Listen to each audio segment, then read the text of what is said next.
Kuzey Atlas Okyanusu'nun kıyısında yer alan Blackridge kasabası, yılın büyük bölümünü sisin ardında geçirirdi. Eski taş evlerin bacalarından yükselen duman, denizden gelen nemle birleşerek sokakları gri bir örtü gibi kaplar. Limandaki ahşap iskeleler gün boyunca tuz kokusunu içine çekerdi. Kasabanın yaşlıları, sisin yalnızca havanın bir parçası olmadığını, bazen geçmişten kalan sırları da sakladığını söylerdi. Fakat bu sözlere gerçekten inanan tek kişi, 32 yaşındaki genç haritacı Adrian Mercer'dı. Çocukluğundan beri insanların unutmayı seçtiği yerleri bulmaya, eski haritalarda silinmiş yolları yeniden keşfetmeye ve hiçbir kayıtta yer almayan coğrafyaların izini sürmeye takıntılıydı.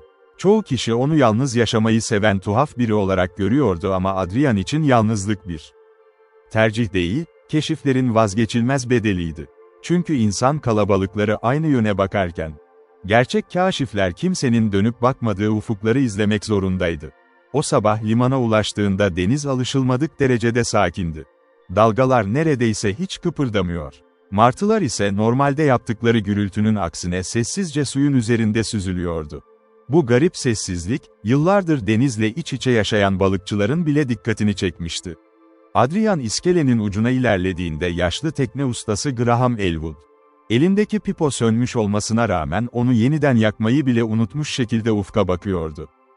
Adrian, "Bugün denizde bir tuhaflık var," dediğinde yaşlı adam gözlerini ayırmadan yavaşça başını salladı. "Dün gece kuzeyden gelen ışıkları gördüm," diye fısıldadı. "Hayatım boyunca böyle bir şey görmedim." Deniz sanki nefes alıyordu. Adrian, yaşlı adamın sesindeki korkuyu hissetti ama onu asıl düşündüren şey bu değildi. Çünkü tam 3 ay önce satın aldığı 200 yıllık bir haritada, kuzey açıklarında yalnızca belirli gecelerde ortaya çıktığı söylenen isimsiz bir adaya ait solgun bir işaret bulunuyordu ve dün gece gökyüzünde beliren yıldız dizilimi, haritanın kenarına düşülmüş eski notlarla şaşırtıcı biçimde örtüşüyordu. Akşam olduğunda evine dönen Adrian, çalışma masasının üzerine serdiği sararmış haritayı uzun süre dikkatle inceledi. Mürekkebin zamanla silinmeye yüz tuttuğu çizgiler, yalnızca belirli bir açıdan bakıldığında seçilebiliyor. Haritanın kenarında Latince yazılmış kısa cümleler ise sanki bilinçli olarak eksik bırakılmış görünüyordu. Yaşlı koleksiyoncu Victor Halden'dan satın aldığı bu haritanın sahte olduğunu söyleyen çok olmuştu. Ama Adrian hiçbir zaman buna inanmamıştı. Haritanın tam ortasında, diğer adaların aksine adı yazılmamış küçük bir kara parçası bulunuyor. Yanında yalnızca tek bir sembol yer alıyordu. Pusulayı andıran bu işaretin çevresine eski mürekkeple şu cümle eklenmişti: "Oraya ulaşan tek kişi, dönüş yolunu kendi içinde bulacaktır." Bu cümle günlerdir zihninden çıkmıyordu. Haritacı olarak onlarca bilinmeyen bölgeyi incelemişti ama ilk kez bir harita ona yol göstermek yerine soru soruyor gibiydi. Pencereden dışarı baktığında sis yeniden çökmeye başlamış. Ay ışığı gri bulutların arasından güçlükle süzülüyordu. Masadaki pusula ise hiçbir sebep yokken kuzeyi göstermeyi bırakmış. Yavaş yavaş kendi etrafında dönmeye başlamıştı. Adrian elini pusulanın üzerine götürdü. Nefesini tuttu ve o anda bunun sıradan bir keşif olmayacağını, hayatını geri dönülmez biçimde değiştirecek yolculuğun çoktan başladığını anladı. Ertesi sabah güneş doğmasına rağmen Blackridge'in üzerindeki sis dağılmadı. Kasabanın dar sokakları, sanki görünmez bir el tarafından sessizliğe mahkum edilmiş gibiydi. Adrian, çalışma odasındaki dağınık masanın üzerinde duran pusuluya yeniden baktığında ibrenin gece boyunca hiç durmadan dönmüş olduğunu fark etti. Saatlerdir aynı hareketi yapmasına rağmen ne yavaşlıyor ne de kuzeyi gösteriyordu. Bu durum sıradan bir manyetik sapmayla açıklanamazdı. Haritayı dikkatlice rulo haline getirip deri çantasına yerleştirdi, seyahat günlüğünü, ölçüm aletlerini, eski pirinç dürbününü ve yalnızca acil durumlarda kullandığı pusulayı da yanına aldı. Kapıyı kilitleyip dışarı çıktığında, rüzgarın taşıdığı tuz kokusu her zamankinden daha yoğundu. Limana doğru yürürken kasabanın insanları onu sessiz bakışlarla izliyor. Kimse nereye gittiğini sormaya cesaret edemiyordu. Çünkü Adrian'ın gözlerinde gördükleri kararlılık, geri dönüşü olmayan yolculuklara çıkan insanların bakışlarına benziyordu. Limanın en sonunda, yıllardır kullanılmayan eski bir yelkenli bağlıydı. Teknenin adı Northwind idi. Boyaları dökülmüş, direkleri yıpranmış olmasına rağmen gövdesi hala sağlam görünüyordu. Graham Elwood ağır adımlarla teknenin yanına geldi ve cebinden çıkardığı paslı bir anahtarı Adrian'a uzattı. "Bunu 50 yıl önce bana babam vermişti," dedi alçak bir sesle. "Bu tekneyi yalnızca bir kez denize çıkardım. O yolculuktan döndüğümde 3 arkadaşımı kaybetmiştim ve bir daha asla kuzeye açılmamaya yemin ettim. Ama şimdi görüyorum ki sıra sende." Adrian şaşkınlıkla yaşlı adama baktı. "Sen de o adayı mı gördün?" diye sordu. Graham uzun süre cevap vermedi. Gözleri denizin üzerinde dolaştı, ardından derin bir nefes aldı. "Hayır," dedi yavaşça. "Ben yalnızca gölgesini gördüm. Çünkü bazı yerler, kendilerini herkese göstermez." Adrian tekneyi hazırlarken gökyüzündeki bulutlar ağır ağır kuzeye doğru hareket etmeye başladı. Rüzgarın yönü değişmişti ama ilginç olan, limandaki diğer teknelerin yelkenleri hareketsiz dururken yalnızca Northwind'in yelkenlerinin hafifçe dolmasıydı. Halatları çözüp tekneyi açık sulara yönlendirdiğinde kıyıda duran insanların silüetleri sisin içinde yavaş yavaş kayboldu. Blackridge geride kalırken içinde garip bir his büyüyordu. Bu yalnızca bilinmeyene duyulan merak değildi. Sanki görünmeyen biri onu yıllardır bekliyor, attığı her adımı sessizce izliyordu. Saatler ilerledikçe kıyı tamamen gözden kayboldu. Denizin rengi koyulaştı. Dalgalar ağırlaşmaya başladı ve gökyüzündeki kuşlar bir anda ortadan kayboldu. Okyanusun ortasında böylesine mutlak bir sessizlik yaşaması daha önce hiç karşılaşmadığı bir durumdu. Öğleden sonra haritayı yeniden açtı. Daha önce soluk görünen çizgiler şimdi belirginleşmiş. Mürekkep sanki yeni sürülmüş gibi koyu bir renge dönüşmüştü. En şaşırtıcı olan ise haritanın üzerinde daha önce bulunmayan ince bir çizginin belirmesiydi. Bu çizgi tam olarak teknenin ilerlediği yönü gösteriyor, her dakika biraz daha uzuyordu. Adrian gözlerine inanamadı. Haritayı ters çevirdi, ışığa tuttu. Sayfalarını dikkatle inceledi ama bunun mantıklı bir açıklamasını bulamadı. Harita değişiyor, kendisini bulunduğu ana göre yeniden çiziyordu. Seyahat günlüğüne notlar almaya başladı ancak kaleminin ucu birkaç satır sonra kendi kendine durdu. Mürekkep donmuş gibiydi. Aynı anda cebindeki pusula da aniden sessizleşti ve ibresi ilk kez sabitlenerek kuzeydoğuyu göstermeye başladı. Başını kaldırdığında ufukta, sisin arasından yükselen koyu renkli dik kayalıkları seçebildi. O ana kadar haritada yalnızca belirsiz bir leke olarak gördüğü yer, artık gözlerinin önünde gerçek bir kara parçası haline geliyordu. Tekne adaya yaklaştıkça havadaki sessizlik daha da ağırlaştı. Dalgaların sesi bile sanki uzaktan geliyordu. Kayalıkların arasında doğal bir limanı andıran dar bir geçit vardı ve su, açık denize göre şaşırtıcı biçimde sakindi. Adrian tekneyi dikkatlice içeri yönlendirdi. Karaya çıktığında ilk fark ettiği şey ayaklarının altındaki taşların olağan dışı pürüzsüzlüğü oldu. Sanki yüzyıllar boyunca rüzgar değil, bilinçli eller tarafından işlenmişlerdi. Etrafında tek bir kuş sesi, tek bir böcek vızıltısı bile yoktu. Kıyının hemen ilerisinde yükselen siyah ağaçların dalları rüzgar olmadığı halde yavaşça sallanıyor. Gövdelerinin arasında güneş ışığı neredeyse hiç görünmüyordu. Adrian sırt çantasını omzuna takıp ilk adımlarını attığında, toprağın derinliklerinden gelen belirsiz metalik bir titreşim hissetti. Bu ses kulakla duyulmaktan çok bedenin içinde hissediliyordu. Birkaç dakika ilerledikten sonra ağaçların arasında yarısı çökmüş taş sütunlar belirdi. Sütunların üzerindeki semboller, haritanın ortasında bulunan pusula işaretiyle tamamen aynıydı. Adrian parmaklarını taşın üzerine koyduğu anda, yıllardır sessiz kalan adanın derinliklerinden yankılanan tok bir ses duyuldu ve ormanın içinden gelen tek bir ayak sesi, burada aslında yalnız olmadığını fısıldar gibi yavaşça ona doğru yaklaşmaya başladı. Adrian olduğu yerde hareketsiz kaldı. Ormanın derinliklerinden gelen ayak sesleri ne aceleciydi ne de ürkekti. Her adım, sanki yıllardır değişmeyen bir ritimle atılıyor. Taşların arasından yükselen metalik titreşimle uyum içinde yankılanıyordu. Elini istemsizce çantasındaki fenere götürdü fakat gün ışığı henüz tamamen kaybolmamıştı. Buna rağmen ağaçların arasında garip bir karanlık hüküm sürüyor. Güneş ışığı dalların arasına girmeye çalışsa bile görünmez bir perde tarafından geri çevriliyormuş gibi dağılıyordu. Birkaç saniye sonra ses aniden kesildi. Adrian nefesini tuttu, gözlerini çevresinde gezdirdi ama kimseyi göremedi. Tam yeniden yürümeye karar verdiği sırada sağ tarafındaki kalın gövdesi yosunlarla kaplı ağacın arkasından yaşlı bir adam yavaşça ortaya çıktı. Üzerinde gri renkte uzun bir palto vardı, saçları omuzlarına kadar uzanıyor. Yüzündeki derin çizgiler yaşını tahmin etmeyi imkansız hale getiriyordu. Adamın en dikkat çekici yanı ise gözleriydi. Açık gri göz bebekleri. Çevredeki sis kadar durgun görünmesine rağmen insanın içine işleyen tuhaf bir canlılık taşıyordu. Yaşlı adam Adrian'ı uzun süre sessizce inceledi. Sonunda alçak ama son derece net bir sesle, "Yıllar sonra biri daha yolu buldu," dedi.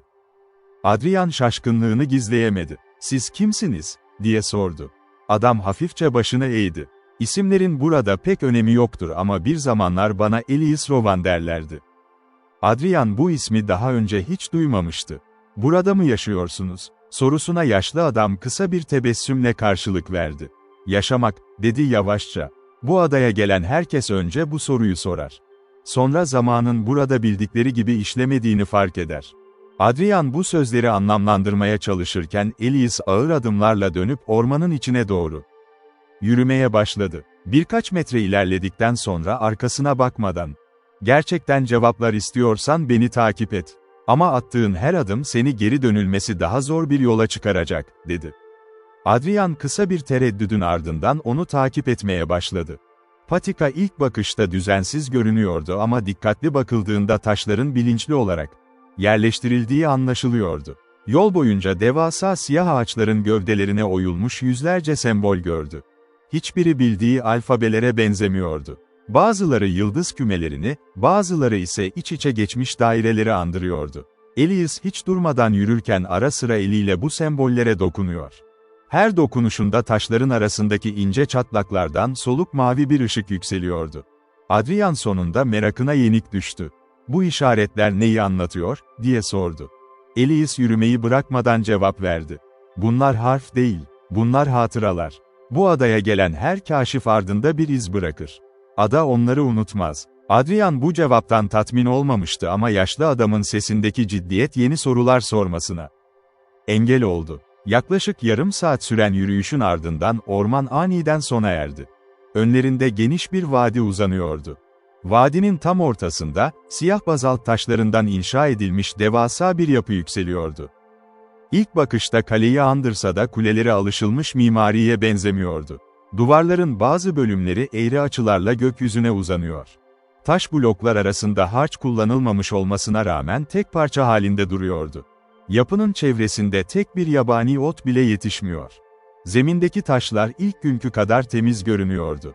Adrian büyülenmiş gibi etrafına bakarken Elias durdu. "Burası gözlem kalesi," dedi. "İnsanlar onu hiçbir zaman inşa etmedi. Onlar yalnızca buldu." Adrian hayretle yaşlı adama döndü. "Kim buldu?" Elias derin bir nefes aldı. "Yüzyıllar önce denizciler. Ama içeri girenlerin çoğu geri dönemedi. Dönenler ise gördüklerini anlatacak kadar aynı insanlar değildi." Kalenin ağır taş kapısından içeri girdiklerinde hava bir anda serinledi. İçeride ne meşale ne de pencere vardı fakat salon loş, mavimsi bir ışıkla aydınlanıyordu. Duvarların tamamı ince oyma desenlerle kaplıydı. Adrian yaklaştıkça desenlerin aslında haritalardan oluştuğunu fark etti. Fakat bunlar bildiği hiçbir kıtayı göstermiyordu. Bazılarında tek bir okyanus içinde yüzlerce ada yer alıyor. Bazılarında ise gökyüzünde asılı duran kara parçaları çizilmişti. Elias salonun tam ortasında duran yuvarlak taş masaya yaklaştı. Masanın yüzeyinde derin oyuklar bulunuyor. Bu oyuklar birbirine ince kanallarla bağlanıyordu. Yaşlı adam avucunu taşın üzerine koyduğu anda kanalların içi altın renkli bir ışıkla dolmaya başladı. Aynı anda Adrian'ın çantasındaki eski harita kendi kendine açıldı. Havaya doğru yükseldi ve masanın tam üzerine süzülerek yerleşti. Haritadaki solgun çizgiler canlanırken duvardaki haritalarında yavaş yavaş hareket ettiği görüldü. Kıtalar yer değiştiriyor, denizler genişliyor, bazı adalar ise gözlerinin önünde kayboluyordu. Adrian nefesini tutmuş bu olağanüstü manzarayı izlerken Elias sessizce konuştu. "Şimdi gerçeği öğrenmeye hazırsın. Sen bu adayı bulmadın, Adrian Mercer. Bu ada yıllardır seni buraya çağırıyordu. Çünkü yüzlerce yıl sonra ilk kez, haritanın muhafızı olacak kişi sonunda kapısından içeri girdi. Adrian, duyduklarının ağırlığı altında birkaç saniye boyunca hiçbir şey söyleyemedi. Haritanın muhafızı. Bu ifade kulağına yabancı gelse de içinde tuhaf bir tanıdıklık hissi uyandırıyordu. Çocukluğundan beri gördüğü, anlam veremediği rüyalar birer birer zihninde canlanmaya başladı. Karanlık bir denizin üzerinde tek başına ilerleyen küçük bir tekne. Gökyüzünde yer değiştiren yıldızlar, sonsuza uzanan taş koridorlar ve kim olduğunu seçemediği birinin her defasında aynı cümleyi fısıldaması. Harita yolu göstermez, yolu hatırlar.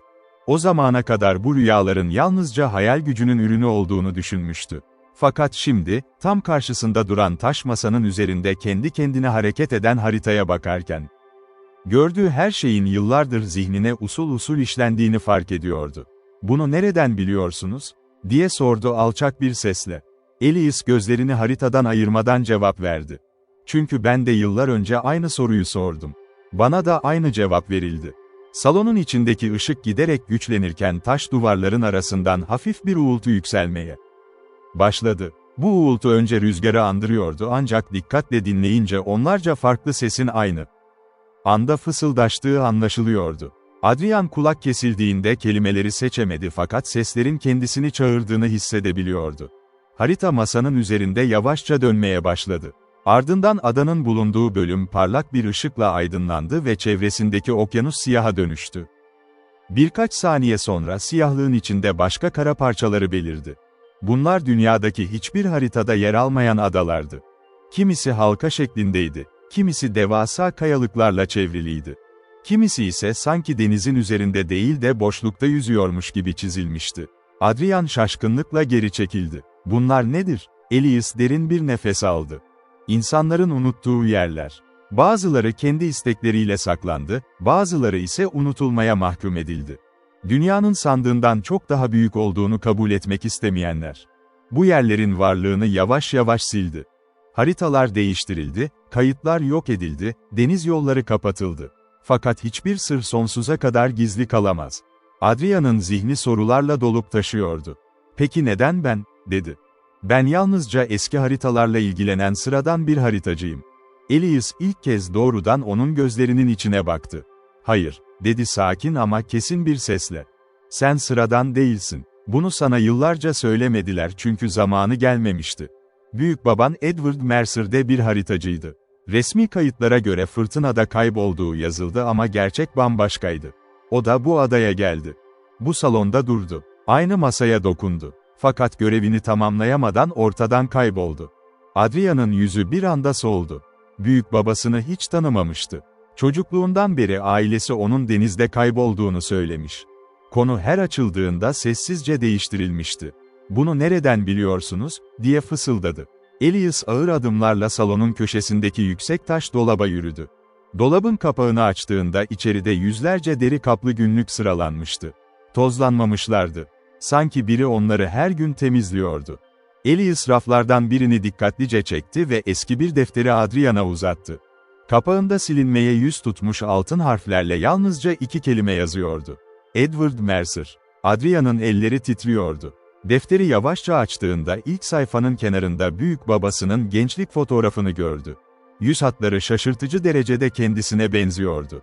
İlk satırı okumaya başladığında kalbi daha hızlı atmaya başladı. "Bu satırları okuyorsan, büyük ihtimalle benim tamamlayamadığım yolculuğu sen sürdüreceksin." Adrian nefesini tuttu. Sayfaları çevirdikçe büyük babasının yıllar önce aynı rotayı izlediğini, Black Ridge'den ayrıldığını, gizemli adaya ulaştığını ve burada günler boyunca araştırmalar yaptığını öğrendi. Günlüğün sonlarına doğru yazılar düzensizleşiyor, mürekkep bazı yerlerde dağılmış görünüyordu. Son okunabilen cümle ise diğerlerinden çok daha büyük harflerle yazılmıştı. "Kapıyı açtım ama içeride yalnız değildim." Bu cümlenin ardından gelen tüm sayfalar tamamen boştu. Ne bir leke vardı ne de yarım kalmış bir kelime. Sanki yazılacak olan her şey bilinçli olarak silinmişti. Tam o anda salonu sarsan derin bir gürültü duyuldu. Taş zemin hafifçe titredi. Tavandan ince kum taneleri dökülmeye başladı. Haritanın üzerindeki ışık aniden söndü ve salon karanlığa gömüldü. Birkaç saniye sonra duvarların arasından güçlü bir titreşim yükseldi. Elias'ın yüzündeki sakin ifade ilk kez değişmişti. Kaşları çatıldı, başını yavaşça salonun en arkasındaki dev taş kapıya çevirdi. Kapının yüzeyine oyulmuş semboller tek tek kırmızı renkte parlamaya başlamıştı. Yaşlı adam alçak bir sesle, "Bu kadar erken olmamalıydı," dedi. Adrian ne olduğunu sormaya fırsat bulamadan kapının arkasından ağır bir darbe sesi yankılandı. Ardından bir darbe daha, sonra bir tane daha. Her vuruşta metrelerce kalınlıktaki taş kapı hafifçe sarsılıyor. Tavandan daha fazla taş parçası düşüyordu. Elias gözlerini kapıya dikmiş halde fısıldadı. "Bizi fark etti. Yüzyıllardır ilk kez biri haritayı uyandırdığı için artık mühür dayanmayacak." Kapıya gelen darbeler giderek sıklaştı.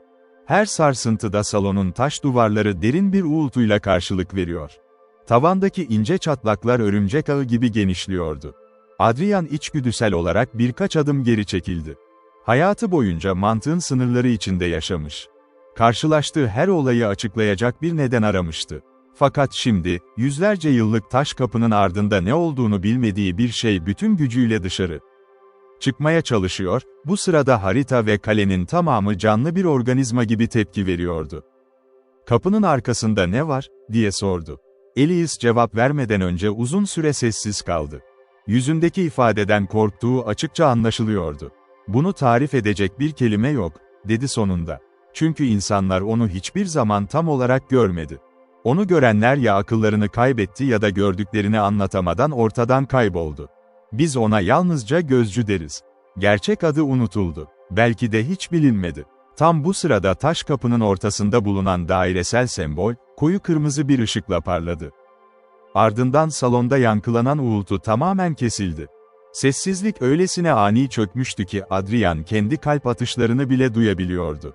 Birkaç saniye boyunca hiçbir şey olmadı. Sonra kapının yüzeyindeki taşlardan biri yavaşça çatladı.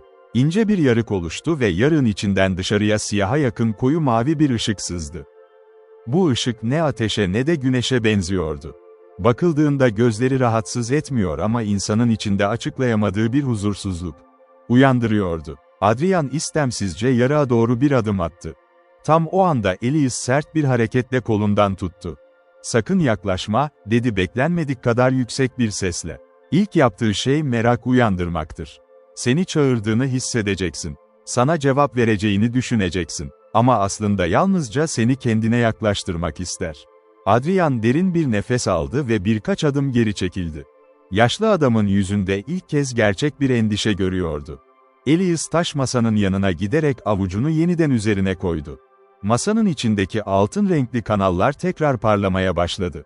Salonun dört köşesinde bulunan yüksek sütunlardan ince ışık huzmeleri yükselerek kapıya doğru uzandı. Işıklar kapının yüzeyine ulaştığında kırmızı semboller birer birer sönmeye başladı ve kapının arkasından gelen darbeler yavaşladı. Bir süre sonra tamamen durdu.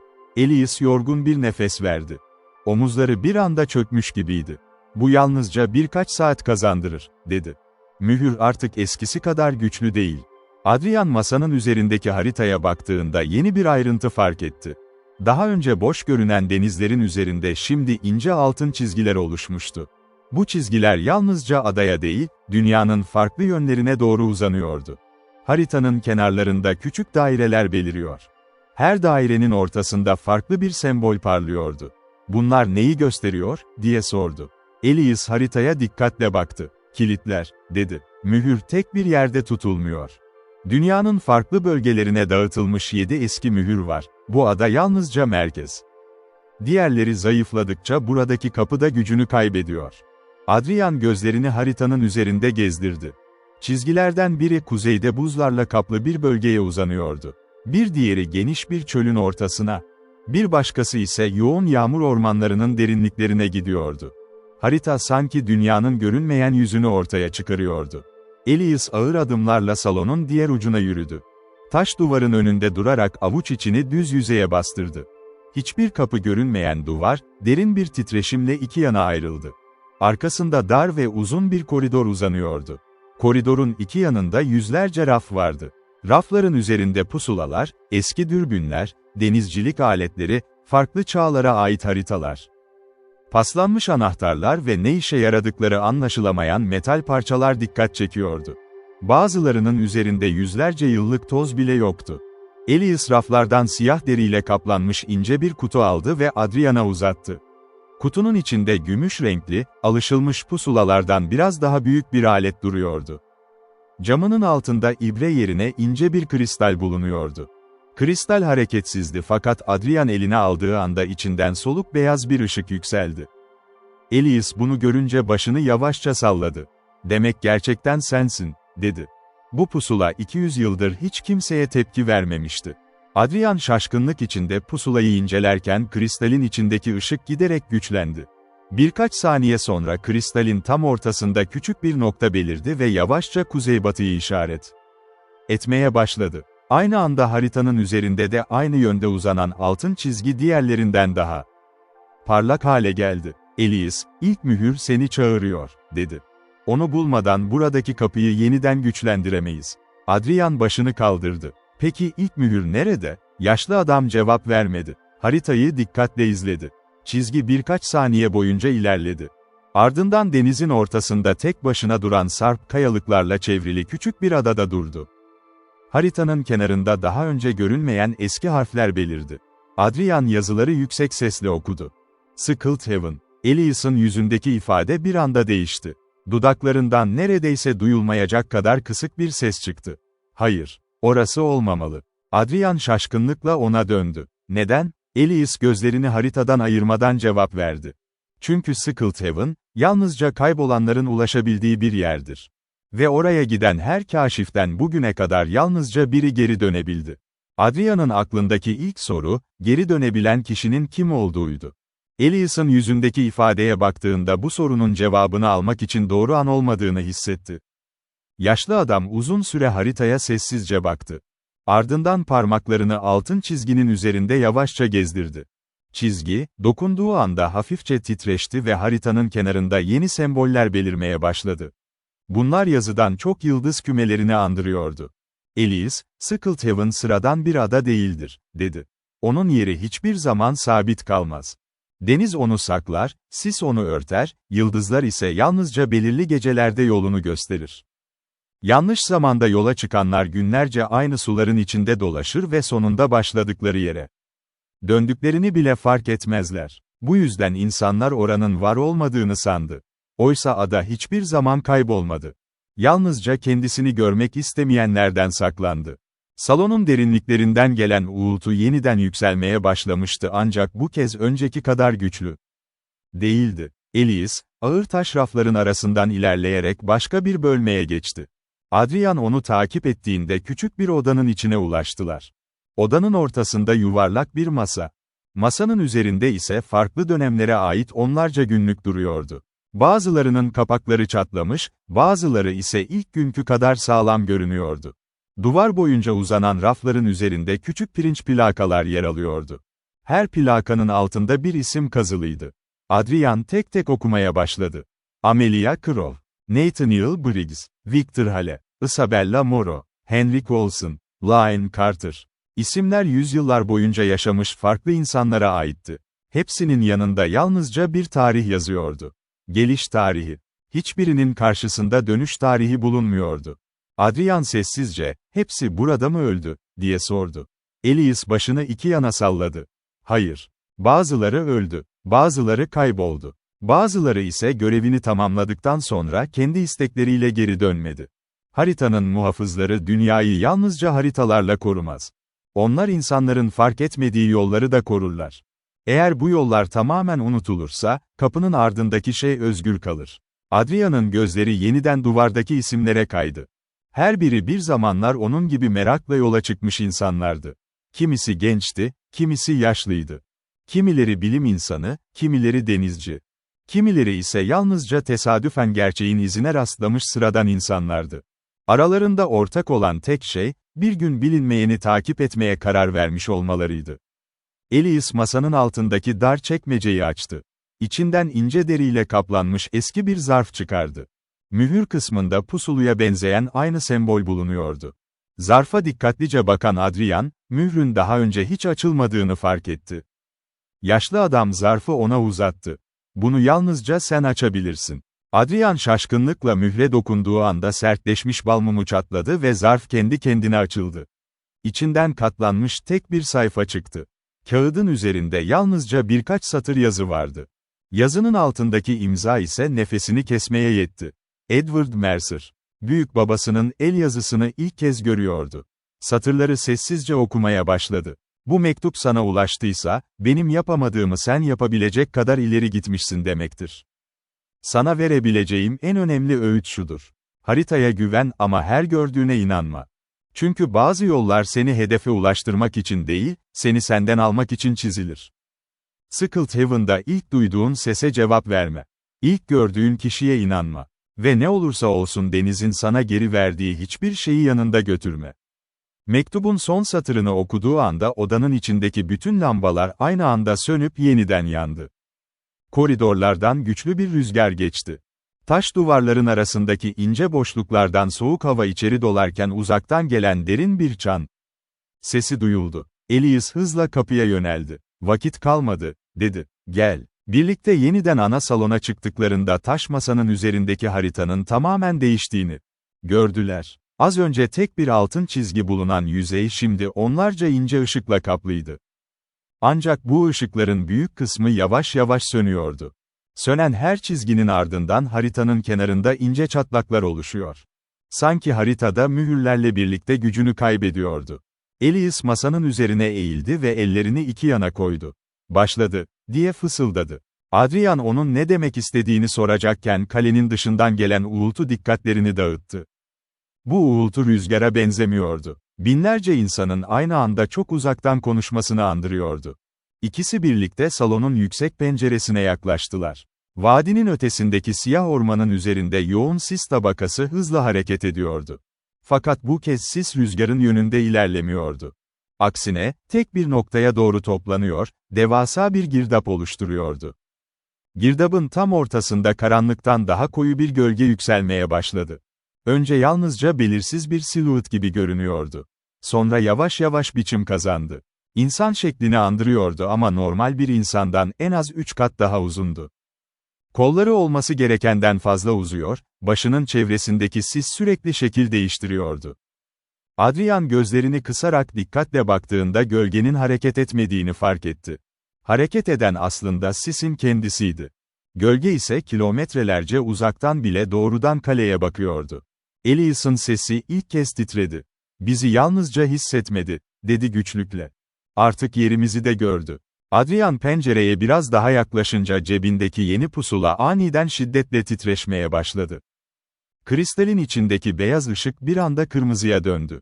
Aynı anda gölge yavaşça sağ kolunu kaldırdı. Aralarındaki mesafe kilometrelerce olmasına rağmen Adrian gölgenin kendisini işaret ettiğini açıkça hissedebiliyordu. O anda kalenin içindeki bütün taş duvarlar tek seferde sarsıldı ve salonun tam ortasında duran harita ikiye ayrılarak ortasında daha önce hiç görünmeyen siyah bir yarık açıldı.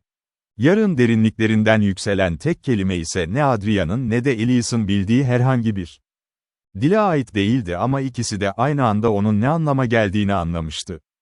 Bulundu. O kelime salonun içinde yankılanıp kaybolduktan sonra her şey yeniden sessizliğe gömüldü. Fakat bu sessizlik öncekilerden farklıydı. Artık yalnızca seslerin yokluğu değildi. Sanki kalenin taşları, duvarları, sütunları ve hatta içlerinden geçen hava bile bir anlığına nefes almayı bırakmıştı. Adrian, haritanın ortasında açılan siyah yarığa bakarken zamanın ağırlaştığını hissetti. Yarığın içinde hiçbir şey görünmüyordu. Ne karanlık vardı ne de ışık. Gözleri oraya odaklandıkça bakışları bulanıklaşıyor, sanki zihni gördüğü şeyi reddediyordu. Başını çevirmek istediğinde bunu yapmakta zorlandı. İçinden yükselen açıklanamaz bir merak, onu birkaç adım daha yaklaşmaya zorluyordu. Elias bunu fark eder etmez omzuna sertçe dokundu. "Bakmayı bırak," dedi kararlı bir sesle. "İlk tuzak budur. İnsan zihni boşluğu anlamlandıramaz. Bu yüzden boşluk seni kendine benzetmeye çalışır." Adrian derin bir nefes alarak gözlerini yarıktan ayırdı. Başındaki hafif baskı yavaş yavaş kaybolurken kalbinin alışılmadık hızda attığını fark etti. Elias taş masanın etrafında dolaştı ve sütunlardan birinin dibindeki küçük oyuklardan metal bir silindir çıkardı. Silindirin yüzeyi aynı pusula sembolleriyle kaplıydı. Yaşlı adam onu dikkatlice yarığın tam kenarına yerleştirdi. Silindirin kapağı kendi kendine açıldı ve içinden ince, gümüş renkli kumlar dökülmeye başladı. Kumlar yere değdikleri anda siyah yarığın çevresinde dairesel bir halka oluşturdu. Halkanın tamamlanmasıyla birlikte yarığın içinden yükselen görünmez çekim zayıfladı. Adrian bunu yalnızca hissedebiliyordu. Sanki biraz önce onu kendine çeken güç bir anda geri çekilmişti. "Bu neydi?" diye sordu. Elias silindiri kapatırken yavaşça doğruldu. "Yıldız kumu," dedi. "Dünyada çok az kaldı. Eskiden bütün mühürlerde bulunurdu ama zamanla tükendi. Onun olmadığı yerde kapılar daha kolay açılır." Adrian salondaki çatlaklara baktı. Her geçen dakika biraz daha büyüyorlardı. "Yani mühür gerçekten çözülüyor." Elias başını eğdi. "Evet. Ve artık bunu durdurmak için bekleyemeyiz." Yaşlı adam kalenin yüksek pencerelerinden dışarı baktı. Girdabın merkezindeki dev gölge hala yerindeydi fakat sis artık daha hızlı dönüyor. Vadinin tamamını yutmaya başlıyordu. Gökyüzündeki bulutlar olağan dışı bir hızla hareket ediyor. Güneşin bulunduğu yer sürekli değişiyormuş gibi görünüyordu. Adrian saate baktığında ibrelerin geriye doğru ilerlediğini fark etti. Önce saatin bozulduğunu düşündü. Cebinden çıkardığı ikinci saati kontrol etti. O da aynı şekilde geriye gidiyordu. "Zaman," diye mırıldandı. Elias başını salladı. "Kapılar zayıfladığında yalnızca mekan değil, zaman da etkilenir. Burada geçireceğin birkaç saat, dışarıda günlere dönüşebilir. Ya da tam tersi. Bu yüzden hiçbir muhafız saatlere güvenmez." Kalenin alt katlarına inen taş merdivenlerden ağır adımlarla ilerlediler. Aşağı indikçe hava belirgin şekilde soğuyor. Duvarlardan yükselen mavi ışık yerini solgun beyaz bir parıltıya bırakıyordu. En alt katta geniş kubbeli bir salona ulaştılar. Salonun ortasında, yere gömülü devasa bir küre bulunuyordu. Küre tamamen şeffaf kristalden yapılmıştı ve içinde yıldızları andıran binlerce küçük ışık sürekli hareket ediyordu. İlk bakışta gece gökyüzünün küçültülmüş bir modeli gibi görünüyordu. Adrian yaklaştıkça ışıkların rastgele hareket etmediğini fark etti. İnce yollar boyunca ilerliyor, bazen birleşiyor, bazen birbirlerinden uzaklaşıyorlardı. Kürenin çevresindeki taş zemine dünyanın bilinen kıtaları oyulmuştu ancak onların arasında modern haritalarda bulunmayan büyük kara parçaları da vardı. Elias kürenin yanına diz çöktü. Parmaklarını kristalin üzerine koyduğu anda içindeki ışıklar hızla hareket etmeye başladı. Birkaç saniye sonra kürenin yüzeyinde küçük görüntüler oluştu. Önce buzlarla kaplı sarp dağlar belirdi. Ardından fırtınaların hiç dinmediği koyu renkli bir okyanus. Sonra sisler arasında kaybolmuş dar kayalıklar. Görüntü sonunda tek bir noktada durdu. Denizin ortasında yükselen, çevresi sivri kayalarla çevrili küçük bir ada görünüyordu. Kıyıya sürekli dev dalgalar vurmasına rağmen adanın çevresindeki dar geçit tamamen sakindi. Adanın tam ortasında ise siyah taştan yapılmış eski bir deniz feneri yükseliyordu. Fakat bu fenerin tepesinde ışık yerine koyu mavi bir parıltı yanıyordu. "Skullhaven," dedi Adrian sessizce. Elias başını salladı. "İlk mühür orada. Ama onu koruyan yalnızca taş duvarlar değil. Ada, gelen herkesi sınar. Sana yol gösterdiğini düşündüğün şeyler seni en büyük hatana sürükler. Orada gördüğün hiçbir manzaraya, duyduğun hiçbir sese ve geçmişinden gelen hiçbir çağrıya hemen inanmayacaksın." Adrian dikkatle dinliyordu. "Eğer ada sana çocukluğunu gösterirse bakıp geçeceksin. Kaybettiğin birini gösterirse peşinden gitmeyeceksin. Seni isminle çağırırsa cevap vermeyeceksin. Çünkü Skullhaven insanın korkularını değil, özlemlerini kullanır. Korkudan kaçabilirsin ama özlem insanı kendi isteğiyle tuzağa götürür." Bu sözler Adrian'ın zihnine kazınırken kristal kürenin içindeki görüntü aniden bozuldu. Deniz feneri titremeye başladı. Mavi ışık bir anda söndü ve yerine koyu kırmızı bir parıltı yayıldı. Aynı anda kürenin içinde görünen gökyüzü tamamen karardı. Elias'ın yüzündeki renk çekildi. Parmaklarını hızla kristalden çekti ama görüntü kaybolmadı. Aksine daha da netleşti. Deniz fenerinin kapısı ağır ağır açıldı. İçeriden uzun siyah paltolu bir silüet dışarı çıktı. Yüzü seçilmiyordu. Ancak sağ elinde, Adrian'ın cebindeki pusulanın aynısından bir pusula tutuyordu. Silüet yavaşça başını kaldırdı. Ardından hiç tereddüt etmeden doğrudan kristalin içinden Adrian'ın gözlerinin içine baktı. Salonda ölüm sessizliği hakimdi. Elias neredeyse fısıltı halinde konuştu. "Bu, mümkün değil. Adrian gözlerini silüetten ayıramıyordu. Çünkü deniz fenerinin önünde duran o yabancının yüzü. Sis hafifçe dağıldığında sonunda seçilmeye başlamıştı. Ve gördüğü kişi, kendisinden başkası değildi. Adrian, kristal kürenin içinde beliren silüet bakarken nefes almayı unuttuğunu fark etti. Karşısındaki yüz, yalnızca kendisine benzemiyordu. Kaşındaki çocukluk yarası, çenesindeki ince iz. Hatta sağ gözünün kenarında yalnızca yakından bakıldığında fark edilen küçük ben bile aynıydı. Fakat tek bir ayrıntı her şeyi değiştiriyordu. Kürenin içindeki Adrian, olduğundan daha yaşlı görünüyordu. Saçlarının arasına erken düşmüş beyaz teller karışmış.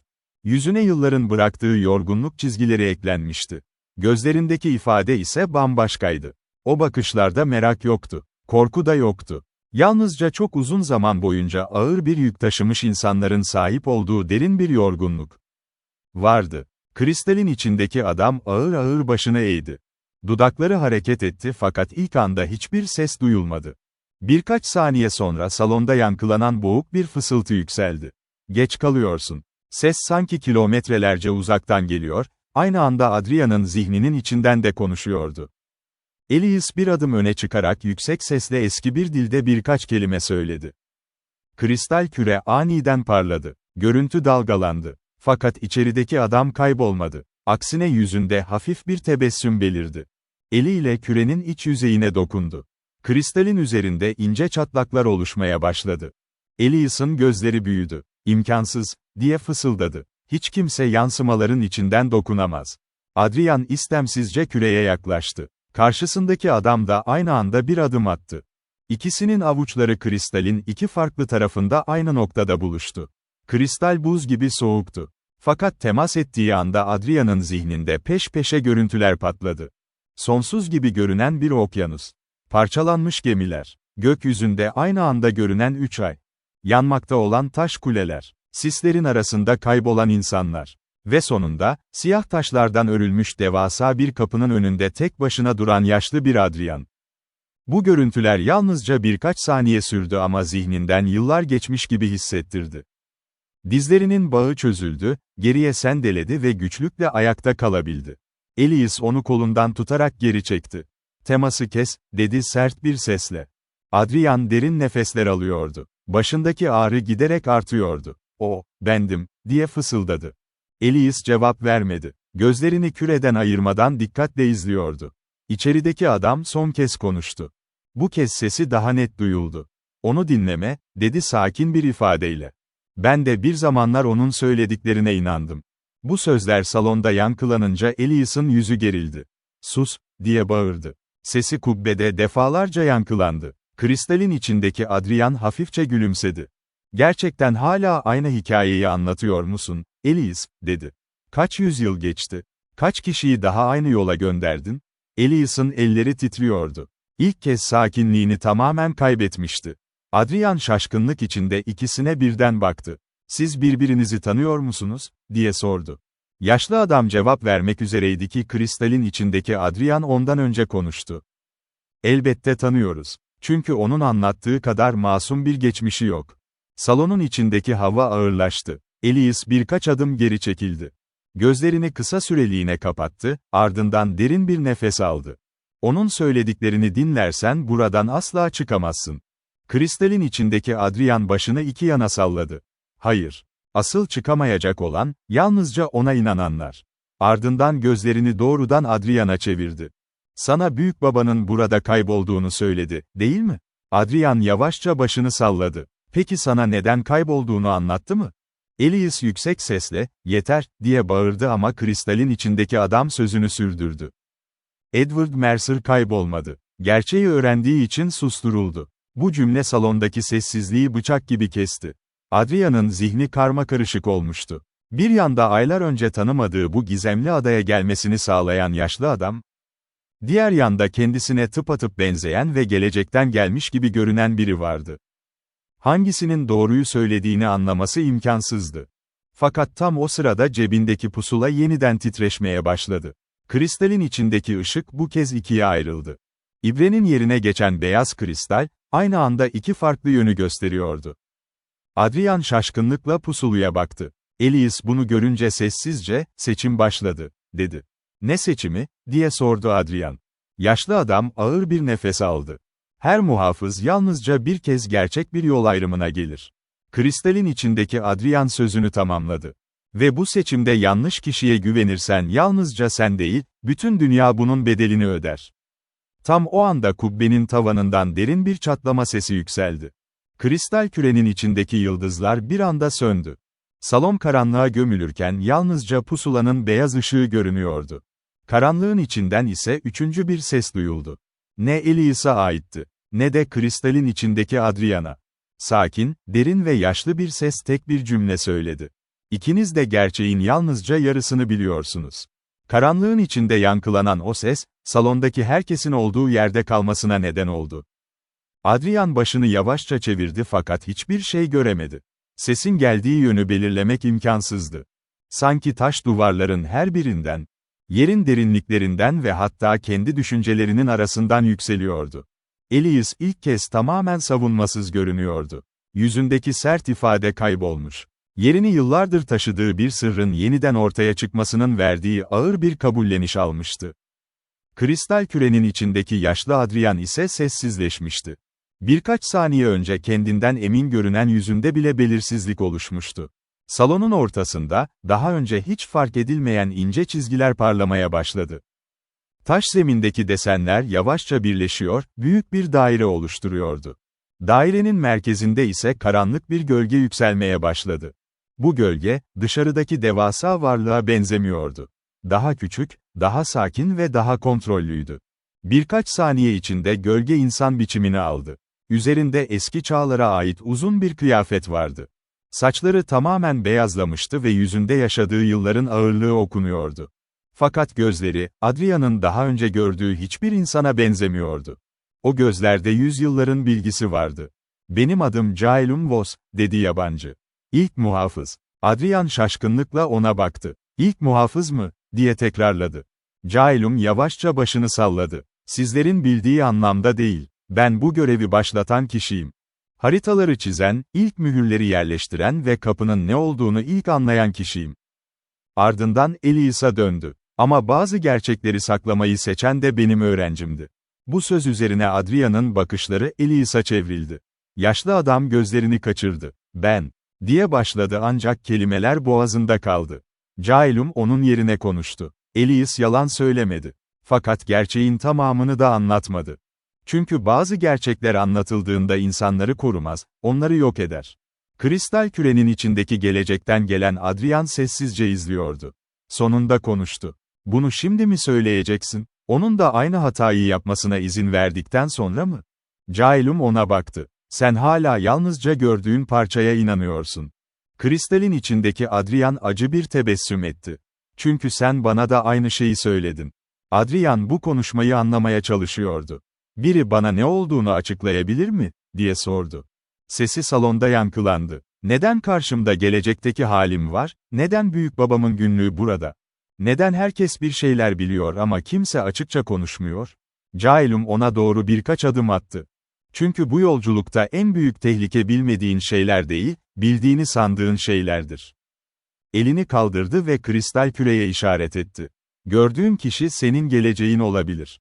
Ama kesin değildir. Harita geleceği göstermez. Olasılıkları gösterir." Adrian kaşlarını çattı. "Yani o gerçekten ben olmayabilir mi?" Jaelum başını hafifçe eğdi. "O sensin. Fakat senin vereceğin kararlarla oluşan bir sen." Bu cevap Adrian'ın zihninde yeni bir karmaşa yarattı. "Peki neden bana yardım etmeye çalışıyor?" diye sordu. Jaelum birkaç saniye sustu. "Çünkü kendi yaptığı seçimin sonucunu değiştirmek istiyor." Tırnak işareti. Kristalin içindeki Adrian yavaşça başını eğdi. "Ben Skullhaven'a gittim," dedi. "Mührü buldum.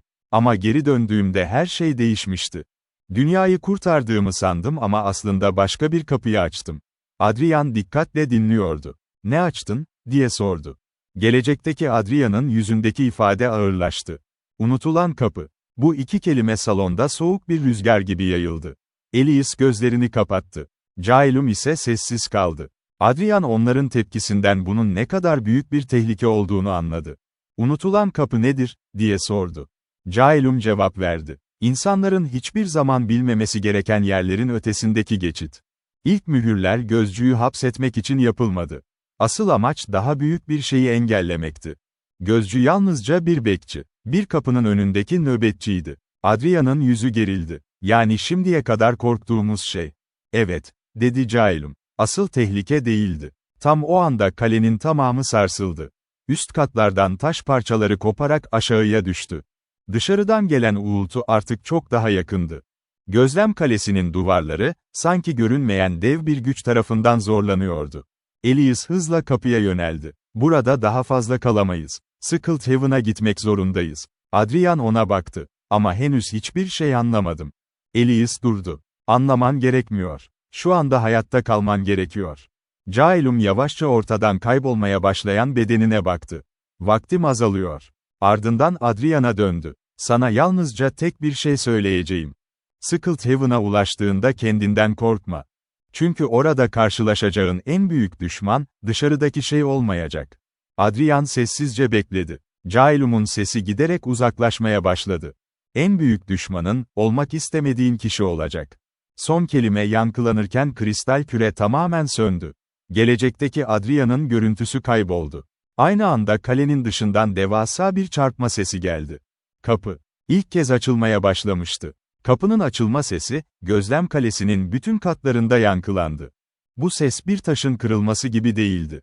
Daha çok yüzyıllardır kapalı kalmış devasa bir mekanizmanın yeniden çalışmaya başlamasına benziyordu. Duvarların içinden gelen derin uğultu, kalenin temellerine kadar işliyor. Zeminin altında saklı olan eski düzenekleri harekete geçiriyordu. Adrian, birkaç saniye boyunca olduğu yerde kaldı. Zihni hala duyduğu gerçekleri anlamlandırmaya çalışıyordu. Büyük babası, gelecekteki kendisi, Elias'ın sakladığı sırlar ve şimdi açılmaya başlayan bilinmeyen kapı. Hepsi birbirine karışmıştı. Fakat içindeki bir his, bütün cevapları bulmak için artık bekleme zamanı olmadığını söylüyordu. Elias yanına gelerek Adrian'ın omzuna dokundu. Gitmeliyiz. Adrian yaşlı adama baktı. Bana hala her şeyi anlatmıyorsun. Elias kısa bir süre sustu. Sonra yorgun bir ifadeyle başını salladı. Haklısın. Ama bazı şeyleri sana söylemememin nedeni seni kandırmak değildi. Seni hazırlamaya çalışıyordum. Adrian sert bir sesle, beni hazırlamak mı? Bana büyük babamın kaybolduğunu söyledin, oysa burada onun izlerini buldum. Bana bu adanın yalnızca bir sığınak olduğunu söyledin. Ama aslında dünyanın kaderiyle ilgili bir savaşın merkezindeyiz. Bana neden güvenmem gerekiyor?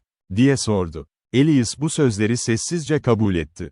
Etmemelisin, dedi. Körü körüne kimseye güvenme. Ne bana, ne Caelum'a, ne de kendinin başka bir haline. Bu yolculukta hayatta kalmanın tek yolu, kendi kararlarını verebilmen. Adrian yaşlı adamın bu cevabını beklemiyordu. Çünkü ilk kez Elias ondan kendisine inanmasını istemiyor, aksine sorgulamasını söylüyordu. Kalenin üst katlarından büyük bir gürültü geldi. Taş koridorlardan soğuk bir rüzgar geçmeye başladı. Bu rüzgar normal değildi. İçinde denizin tuz kokusu vardı ama aynı zamanda yıllardır kapalı kalmış bir mezarın havasını da taşıyordu. Elias başını yukarı kaldırdı. Artık gerçekten geldiler. Adrian kaşlarını çattı. Kim? Elias cevap vermeden önce birkaç saniye bekledi. Gözcünün takipçileri. İkisi birlikte kalenin ana salonuna doğru ilerledi. Merdivenlerden çıktıkça çevredeki değişimi daha net görüyorlardı. Az önce sağlam duran taş duvarlarda uzun çatlaklar oluşmuştu. Mavi ışıklar titriyor, bazı sütunların üzerindeki semboller tamamen siliniyordu. Kalenin dışından gelen sis artık pencerelerden içeri sızmaya başlamıştı. Fakat bu sis normal bir sis değildi. Yere ulaştığında hareket ediyor, sanki canlıymış gibi duvarların ve taşların etrafında dolaşıyordu. Ana salona ulaştıklarında Adrian durdu. Büyük taş kapının önünde 3 kişi duruyordu. İlk bakışta insan gibi görünüyorlardı. Fakat yakından bakıldığında bazı şeylerin yanlış olduğu anlaşılıyordu. Hareketleri fazla kusursuzdu. Nefes almıyorlardı. Gözleri normal insan gözlerinden farklı olarak tamamen siyah görünüyordu. Üzerlerinde eski dönemlere ait uzun kıyafetler vardı ve her birinin elinde aynı sembolle işlenmiş metal bir asa bulunuyordu. Elias fısıldadı. Sessiz muhafızlar. Adrian şaşkınlıkla ona baktı. Bunlar kim? Bir zamanlar bizim tarafımızdaydılar. Bu cevap Adrian'ın içini daha da huzursuz etti. Bir zamanlar mı? Elias gözlerini onlardan ayırmadan konuştu. Haritanın ilk dönemlerinde bazı muhafızlar, kapıyı sonsuza kadar kapatmanın mümkün olmadığını düşündü. Onlara göre insanlık gerçeği öğrenmeyi hak etmiyordu. Dünyayı korumak yerine onu kontrol etmeye karar verdiler. Gözcü onlara güç verdi. Ama karşılığında onları kendisine bağladı. Öndeki kişi yavaşça başını kaldırdı. Siyah gözleri doğrudan Adrian'a çevrildi. Sonunda geldin. Sesi insan sesine benziyordu ama içinde garip bir boşluk vardı. Adrian istemsizce geri çekildi. Adam devam etti. Mercer soyunun son taşıyıcısı. Elias hemen öne çıktı. Ona yaklaşamazsınız. 3 kişiden biri hafifçe gülümsedi. Hala onu koruduğunu sanıyorsun, Elias Rowan. Oysa senin koruduğun şey, dünyayı ikinci kez yok edecek anahtar. Adrian'ın yüzü gerildi. Anahtar mı? Sessiz muhafız ona baktı. Evet. Ardından elindeki metal asayı kaldırdı. Çünkü kapıyı açabilecek tek kişi sensin. Salonun içindeki bütün semboller aynı anda parladı. Adrian'ın cebindeki pusula büyük bir güçle titremeye başladı. Kristalin içindeki beyaz ışık yükseldi ve havaya ince çizgiler yaydı. Bu çizgiler birleşerek Adrian'ın önünde yeni bir harita oluşturdu. Fakat bu harita dünyanın herhangi bir yerini göstermiyordu.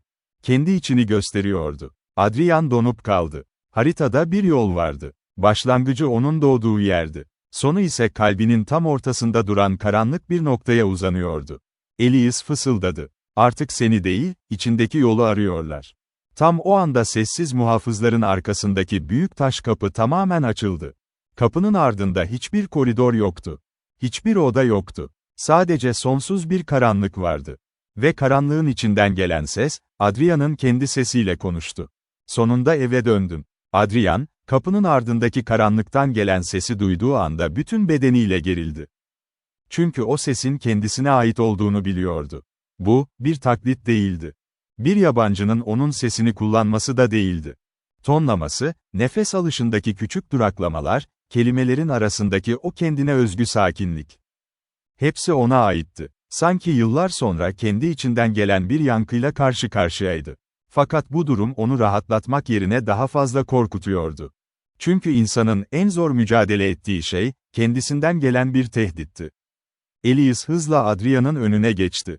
Sakın cevap verme. Adrian gözlerini kapının karanlığından ayırmadan sordu. Neden? Elias'ın yüzü sertleşti. Çünkü o şey seni dinlemiyor. Seni tanıyor. Bu cevap Adrian'ın aklındaki soruları daha da artırdı. Beni nasıl tanıyabilir? Elias birkaç saniye sustu. Sonra alçak bir sesle, çünkü seni yıllardır izliyor, dedi. Sessiz muhafızlar yavaşça kenara çekildi. Onların görevi saldırmak değil, yalnızca beklemek gibiydi. Bu durum Adrian'ı daha çok huzursuz etti. Karşılarında duran varlık onları zorlamıyor, kaçmalarını engellemiyor. Hatta ilerlemeleri için yol açıyordu. Sanki kaçmalarının bile kendi planının bir parçası olduğunu biliyordu. Kapının içinden tekrar ses geldi. Adrian Mercer. Bu kez ses daha yakındı. Yıllardır cevaplarını aradın. Eski haritaları inceledin. Kayıp şehirleri, unutulmuş yolları ve kimsenin inanmadığı hikayeleri takip ettin. Hep bir şeylerin eksik olduğunu hissettin, değil mi? Adrian istemsizce sessiz kaldı. Çünkü bu doğruydu. Çocukluğundan beri içinde açıklayamadığı bir boşluk vardı. İnsanların sahip olduğu sıradan hayat ona hiçbir zaman yeterli gelmemişti. Herkes bildiği dünyayla yetinirken, o dünyanın arkasında saklanan başka bir gerçek olduğuna inanmıştı. Bu yüzden yıllarca eski belgelerin, haritaların ve unutulmuş keşiflerin peşinden gitmişti. Ses devam etti. Çünkü sen hiçbir zaman ait olduğun yeri bulamadın. Adrian'ın yüzündeki ifade değişti. Elias hemen, dinleme, dedi. Sana doğruyu söyleyen biri gibi konuşur. Çünkü en güçlü yalanlar, içinde gerçek parçaları taşıyanlardır.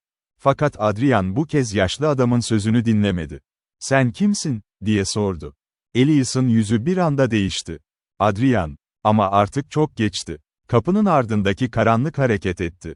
Sanki görünmeyen bir şey, uzun bir uykudan uyanmıştı.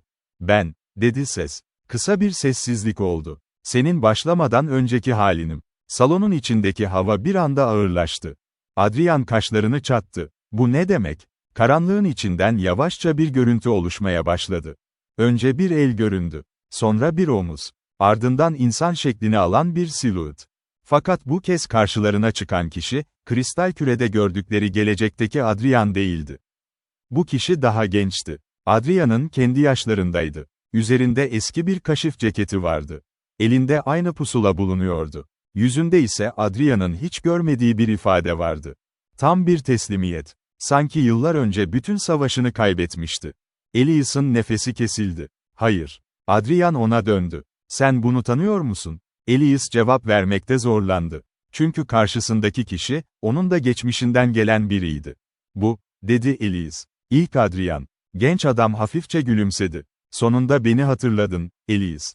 Adrian şaşkınlıkla ona baktı. İlk Adrian mı? Genç adam başını eğdi. Çünkü sen sandığın kişi değilsin. Bu sözlerden sonra kapının çevresindeki taşlar hareket etmeye başladı. Duvarlarda daha önce görünmeyen yazılar belirdi. Yazılar tek tek aydınlandı ve hepsi aynı cümleyi gösterdi. Her muhafız, kendisinden önceki hatanın devamıdır. Adrian bu cümleyi okurken kalbi hızla atmaya başladı. Ne demek bu? İlk Adrian ona baktı. Demek ki sonunda en zor soruya geldin.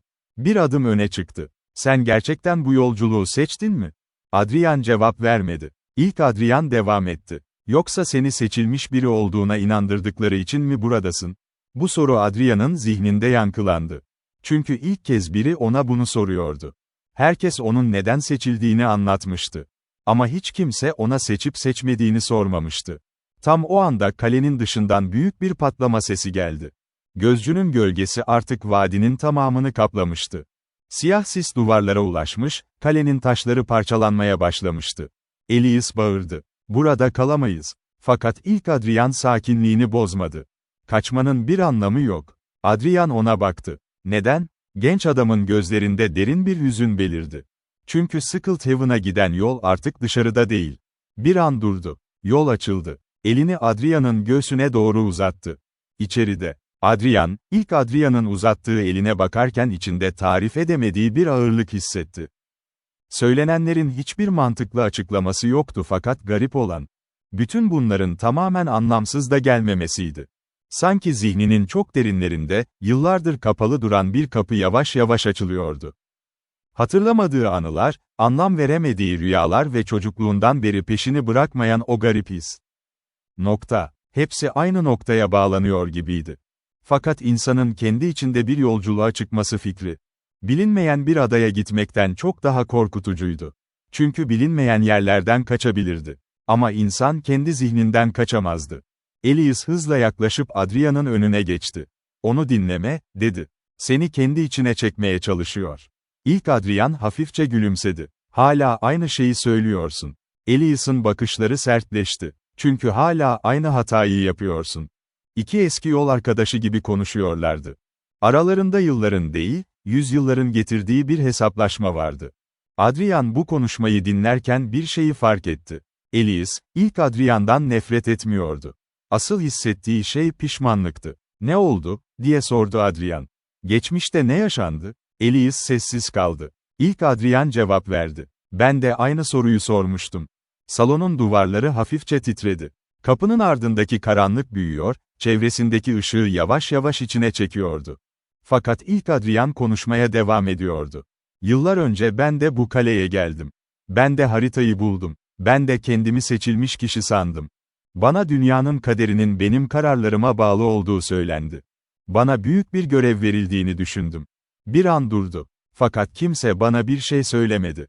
Adrian dikkatle onu dinliyordu. Seçilmiş olmakla, kullanılmak arasındaki farkı. Bu sözler Adrian'ın içinde yankılandı. Çünkü ilk kez biri onun da hissettiği bir şeye dokunmuştu. Bütün bu yolculuk boyunca herkes ona büyük bir sorumluluk yüklemişti. Haritanın muhafızı, kapıyı açabilecek kişi, dünyanın son umudu. Fakat hiç kimse onun gerçekten ne istediğini sormamıştı. İlk Adrian devam etti. Skullhaven'a vardığımda gerçeği öğrendim. Mühürleri koruyan kişi biz değildik. Asıl mühür bizdik. Adrian'ın gözleri büyüdü. Ne demek bu? İlk Adrian yavaşça gökyüzüne baktı. Sanki geçmişte yaşadığı bir anı yeniden görüyordu. Haritanın muhafızları, gözcünün karşısındaki askerler değildir. Biz onun anahtarlarıyız. Çünkü kapı dışarıdan açılmaz, içeriden açılır. Her muhafızın içinde bir parça bulunur.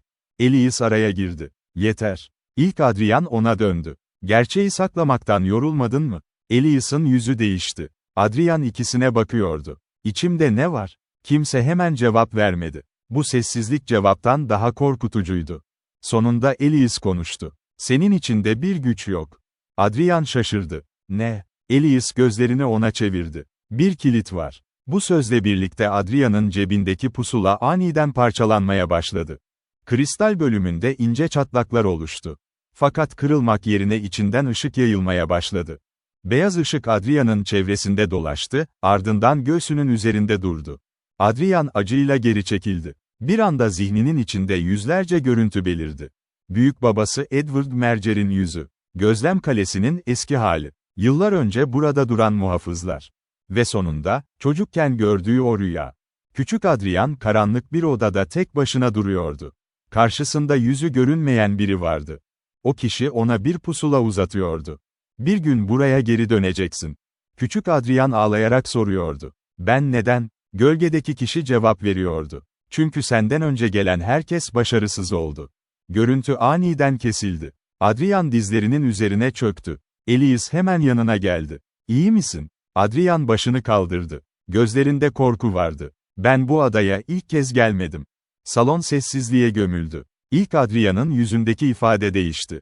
Hatırlamaya başladım. Adrian yavaşça ayağa kalktı. Çocukken buradaydım. Elias gözlerini kapattı. Çünkü bu ihtimali yıllardır biliyordu. Ama kabul etmek istemiyordu. Adrian devam etti. Ve biri bana geri döneceğimi söyledi. İlk Adrian sessizce başını salladı. Çünkü seni geri gönderen bendim. Adrian donup kaldı. Sen mi? İlk Adrian'ın yüzünde acı bir ifade belirdi. Evet. Bir adım yaklaştı. Çünkü o gün başka bir seçimim yoktu. Tam o anda kalenin tamamını sarsan devasa bir gürültü duyuldu. Dışarıdaki sis duvarları tamamen kaplamıştı. Gözlem kalesinin üst kısmından taşlar kopuyor, eski mühürler birer birer yok oluyordu. Ve kapının ardındaki karanlıktan gelen ses yeniden yükseldi. Bu kez çok daha güçlüydü. Hatırladın. Karanlık hareket etti. Şimdi sıra seçmeye geldi. Adrian başını kapıya çevirdi. Ses devam etti. Geçmişini mi koruyacaksın? Kısa bir sessizlik oldu. Yoksa geleceğini mi yok edeceksin? Adrian, karanlığın içinden gelen sözleri duyduğunda içinde garip bir sessizlik oluştu. Dışarıdaki gürültü, parçalanan taşların sesi.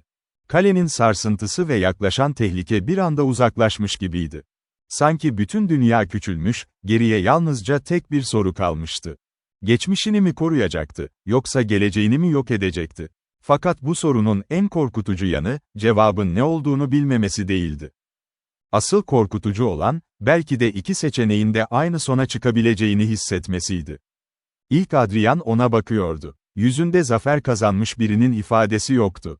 Aksine, yıllardır beklediği ama gelmesinden korktuğu bir anın ağırlığı vardı. Şimdi anlıyorsun, değil mi? Dedi. Bütün bu yolculuk boyunca herkes sana bir görev verdi. Elias seni korumaya çalıştı. Caelum seni hazırlamaya çalıştı. Ben ise seni uyarmaya çalıştım. Ama hiçbiri sana asıl soruyu sormadı. Adrian yavaşça ona döndü. Hangi soru? İlk Adrian cevap vermeden önce birkaç saniye sustu. Bu görevi gerçekten istiyor musun? Bu soru, Adrian'ın içinde beklemediği bir yere dokundu. Çünkü gerçekten de kimse ona bunu sormamıştı. Çocukluğundan beri keşfetmek, bilinmeyeni bulmak ve kaybolmuş yolların peşinden gitmek onun hayatının merkezindeydi. Fakat şimdi düşündüğünde, belki de bütün bunları yalnızca merak ettiği için değil. İçindeki boşluğu doldurmak için yapmıştı. Her yeni harita, her yeni keşif, her yeni sır ona kendisini biraz daha tamamlanmış hissettirmişti. Ama şimdi karşısında duran gerçek, onu tamamlamıyor. Aksine bütün parçalarını yeniden sorgulatıyordu. Elias yavaşça yaklaştı. Adrian. Genç adam ona baktı. Sen de mi bu seçimi yaptın? Elias'ın yüzündeki ifade değişti. Çünkü bu sorunun cevabını biliyordu.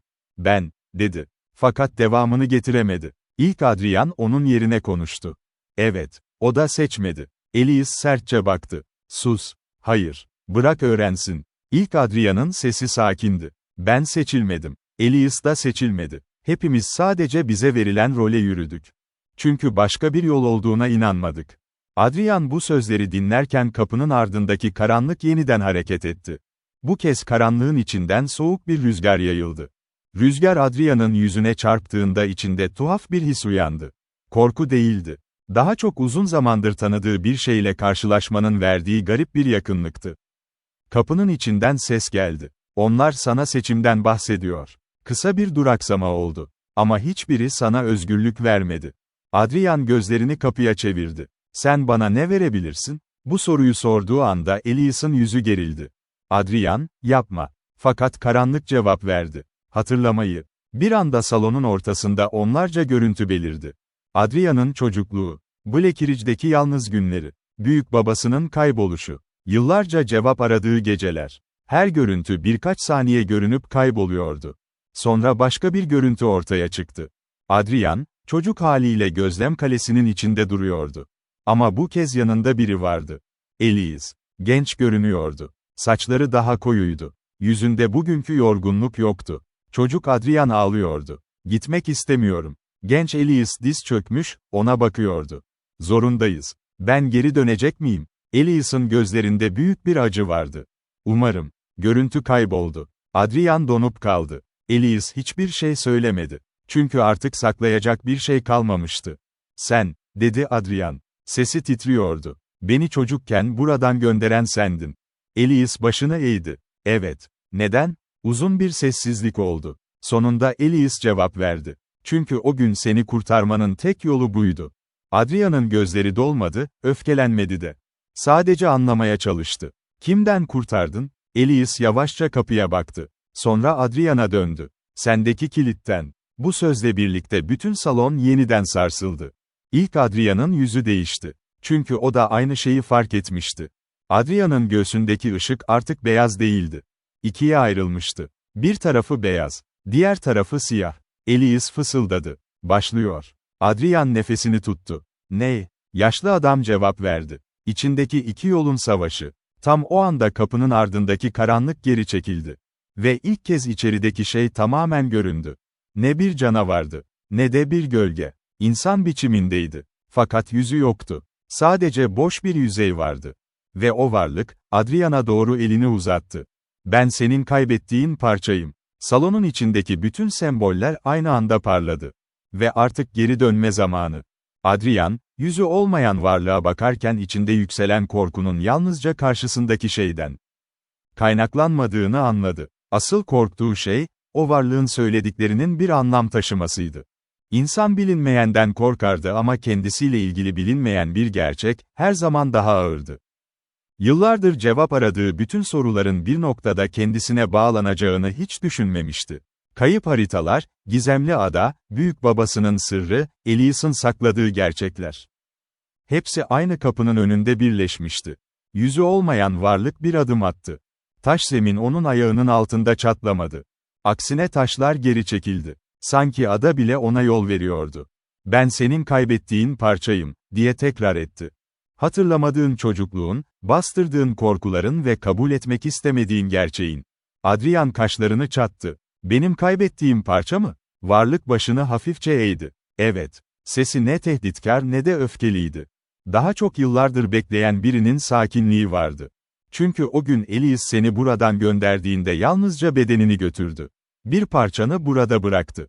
Tırnak işareti. Adrian'ın bakışları Elias'a çevrildi. Yaşlı adam gözlerini kapattı. Bu sessizlik, itiraftan daha güçlüydü. Ne yaptın, diye sordu Adrian. Elias cevap vermekte zorlandı. Yapmam gerekeni yaptım. Hayır. Adrian'ın sesi sertleşti. Ne yaptığını söyle. Elias derin bir nefes aldı. Çocukken kapının seni seçtiğini gördüm. Salon sessizleşti. Sen daha çok küçüktün. Ne olduğunu anlamıyordun. Ama kapı sana tepki verdi. Daha önce hiçbir muhafıza göstermediği bir tepkiydi bu. Adrian yavaşça başını salladı. Bu yüzden mi beni gönderdin? Evet. Neden beni korumadın? Bu soru Elias'ı diğerlerinden daha fazla yaraladı. Çünkü yıllardır kendisine sorduğu soru da buydu. Çünkü seni yanımda tutarsam, dedi kısık bir sesle. Bir gün seni kullanmak zorunda kalacaktım. Adrian cevap veremedi. Çünkü Elias'ın gözlerinde ilk kez korku değil, pişmanlık görüyordu. İlk Adrian sessizce konuştu. İşte gerçek bu. Adrian ona baktı. Sen ne biliyorsun? İlk Adrian kapının ardındaki varlığa baktı. Çünkü ben de aynı şeyi yaşadım. Bir adım öne çıktı. Ben de çocukken bu yere geldim. Benim de bir parçam burada kaldı. Ben de yıllar sonra geri döndüğümde kendimi tamamlamak istedim. Kısa bir sessizlik oldu. Fakat anlamadığım şey şuydu. Gözlerini Adrian'a çevirdi. Bazen eksik olan parçanı geri almak, seni tamamlamaz. Bir an durdu. Seni değiştirir. Adrian göğsündeki iki farklı ışığa baktı. Beyaz ve siyah. İkisi de aynı anda hareket ediyordu. Sanki içinde iki farklı güç birbirini çekiyordu. Kapının ardındaki varlık tekrar konuştu. Onlar seni benden ayırdı. Adrian ona baktı. Sen kimsin? Varlık birkaç saniye sessiz kaldı. Sonra cevap verdi. Senin unutulmuş ilk anın. Bu cevap Adrian'ın beklediği hiçbir şeye benzemiyordu. İlk anım mı? Evet. Varlık yavaşça elini kaldırdı. Salonun ortasında yeni görüntüler oluşmaya başladı. Bu kez geçmişten gelen görüntüler değildi. Daha eskiydi. Çok daha eski. Bir zamanlar bu adada yaşayan ilk insanların görüntüleri ortaya çıktı. Onlar kaleyi inşa ediyor, taşlara semboller işliyor ve gökyüzünü izliyordu. Ardından başka bir görüntü belirdi. Genç bir adam, ilk kez kapının önünde duruyordu. Jailum Voz. Fakat yanında başka biri vardı. Bir çocuk. Küçük Adrian. Jailum çocuğun omzuna elini koymuştu. Bu mümkün değil, diye fısıldadı Elias. Adrian şaşkınlıkla ona döndü. Ne? Elias görüntüye bakıyordu. Jailum, seni buraya getirmedi. Görüntüdeki çocuk, Jailum'un elini tutuyordu. Sonra kapıya yaklaştı. Ve kapı ona açıldı. Elias'ın yüzündeki ifade tamamen değişti. Çünkü sen buraya getirilen kişi değildin. Küçük Adrian kapının önünde durdu. Kapının içinden ışık yayıldı. Ve görüntüdeki çocuk, hiç korkmadan içeri girdi. Adrian nefesini tuttu. Ben. Sesi kesildi. İlk Adrian yavaşça tamamladı. Sen buraya ilk geldiğinde kaybolmadın. Başını kapıya çevirdi. Sen burada doğdun. Bu sözlerin ardından kalenin tamamı sessizliğe gömüldü. Çünkü herkes aynı şeyi anlamıştı. Adrian Mercer bu adaya gelmemişti. Ada onu geri çağırmamıştı. Ada onu hiç bırakmamıştı. Adrian, duyduğu gerçeğin ağırlığı altında birkaç saniye boyunca hareket edemedi. Zihninde yıllardır cevap aradığı bütün sorular tek bir noktada birleşmişti. O, bu adayı bulmamıştı. Haritayı takip edip buraya ulaşmamıştı. Aksine, bütün yollar onu en başından beri buraya geri getirmek için çizilmişti. Kendisi bir kaşif olduğunu düşünmüştü. Fakat şimdi anlıyordu ki belki de bütün hayatı boyunca keşfettiği şey dışarıdaki dünya değil. Kendi içinde saklanan gerçekti. Kapının ardındaki yüzü olmayan varlık sessizce ona bakıyordu. Artık tehdit etmiyor, çağırmıyordu. Sadece bekliyordu. Çünkü karar vermesi gereken kişi Adrian'dı. Elias yavaşça yanına geldi. Şimdi seçim yapmalısın. Adrian yaşlı adama baktı. Yine mi seçim? Elias başını eğdi. Evet. Çünkü bütün muhafızların başarısız olduğu yer burasıydı. Onlara güç verildiğini düşündüler. Oysa asıl sınav, gücü kabul edip etmemekteydi. Adrian gözlerini kapattı. İçinde hala iki farklı his vardı. Bir tarafı bütün cevapları öğrenmek, geçmişini geri almak ve kaybettiği parçayı tamamlamak istiyordu. Diğer tarafı ise bunun bir tuzak olabileceğini biliyordu. Çünkü şimdiye kadar öğrendiği en önemli şey şuydu: bu adada hiçbir şey göründüğü gibi değildi. İlk Adrian ona yaklaştı. Ben yanlış seçtim. Adrian ona baktı. Ne yaptın? İlk Adrian gözlerini yere indirdi. Geçmişimi geri almaya çalıştım. Kendimi tamamlamak istedim. Ama sonunda fark ettim ki insan kendisinden kaçtığında hiçbir yere ulaşamaz. Bir süre sessizlik oldu. Sen benden daha şanslısın. Neden? Çünkü sen hala karar verebilirsin. Bu sözlerden sonra Adrian yavaşça kapıya doğru yürüdü. Elias onu durdurmadı. İlk Adrian da engel olmadı. Çünkü ikisi de biliyordu. Bu noktadan sonra vereceği karar yalnızca kendisine aitti. Kapının önüne geldiğinde pusulasını eline aldı. Kristal artık ikiye ayrılmıştı. Beyaz ışık ve siyah ışık hala birbirine karışıyordu. Adrian uzun süre ona baktı. Sonra pusulayı kapının önündeki taş zemine bıraktı. Herkes şaşkınlıkla ona baktı. Ne yapıyorsun? Diye sordu Elias. Adrian sakin bir sesle cevap verdi. Seçim yapıyorum. Hangisini seçtin? Adrian başını kaldırdı. Hiçbirini. Salon sessizliğe gömüldü. Adrian devam etti. Bütün hayatım boyunca bana iki yol gösterildi. Biri geçmişim, biri geleceğim. Biri görevim, biri kaderim. Ama hiç kimse bana kendi yolumu çizebileceğimi söylemedi. Kapının ardındaki varlık ilk kez geri çekildi. Adrian bir adım daha attı. Ben ne sadece bir anahtarım, ne de bir mühür. Göğsündeki iki ışık yavaşça birleşmeye başladı. Ben ikisinin arasındaki kişiyim. Beyaz ve siyah ışık birbirine karıştı. Fakat biri diğerini yok etmedi. İkisi de aynı ışığa dönüştü. Kalenin duvarları sarsılmayı bıraktı. Dışarıdaki karanlık sis yavaşça dağıldı. Gözcünün uzaklardan gelen uğultusu kesildi. Kapının ardındaki varlık Adrian'a baktı. "Sen farklısın." Adrian sessizce cevap verdi. "Hayır." Başını iki yana salladı. "Ben sadece ilk kez kendim olmaya karar verdim." Bu sözlerin ardından kapı tamamen açıldı. Fakat arkasında korkunç bir karanlık yoktu. Sonsuz bir boşluk da yoktu. Sadece sakin bir deniz görünüyordu. Uzakta, sislerin arasında Skullhaven'ın kıyıları uzanıyordu. Adrian şaşkınlıkla baktı. Elias yavaşça gülümsedi. Kapı aslında bir yere açılmıyordu. Adrian ona döndü. "Ne demek istiyorsun?" "Kapı, insanın kendisiyle barıştığı anda açılır." İlk Adrian'ın bedeni yavaş yavaş ışığa dönüşmeye başladı. Adrian bunu görünce ona baktı. "Sen ne olacaksın?" İlk Adrian hafifçe gülümsedi. "Ben artık olmam gereken yerde olacağım." Işık onu tamamen kaplamadan önce son kez konuştu. "Haritayı unutma." Adrian başını salladı. "Neden?" İlk Adrian'ın sesi uzaklaşırken son sözleri duyuldu.